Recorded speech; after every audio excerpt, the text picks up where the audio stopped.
முத்துக்குமாரின் நினைவு அஞ்சலி கூட்டத்தில் உரையாற்றிய அவர் இதனை தெரிவித்தார். இலங்கையில் இறுதிக்கட்ட போரின் போது தமிழர்கள் கொடூரமான முறையில் கொல்லப்பட்டதை வைகோ சுட்டிக்காட்டினார். அப்போது மத்தியில் காங்கிரஸ் தலைமையிலான கூட்டணி ஆட்சியில் அங்கம் வகித்தும் தமிழரசன் கொல்லப்படுவதை தடுக்க எவ்வித நடவடிக்கையும் எடுக்காத திமுக தலைவர் கருணாநிதி ஒரு இன துரோகி என்று வைகோ விமர்சித்தார். திமுகவுடன் மதிமுக எந்த ஒரு சந்தர்ப்பத்திலும் கூட்டணி வைக்காது என்றும் வைகோ குறிப்பிட்டார். நீங்களா தமிழின தலைவர்? இன துரோகி. எப்படி உடன்பாட்டுக்கு போவேன்?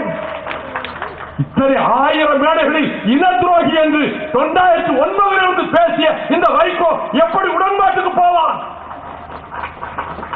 அப்படி என்றால் என்னை அல்ல, நானே என்னை வஞ்சித்துக் கொள்வதாக அர்த்தம்.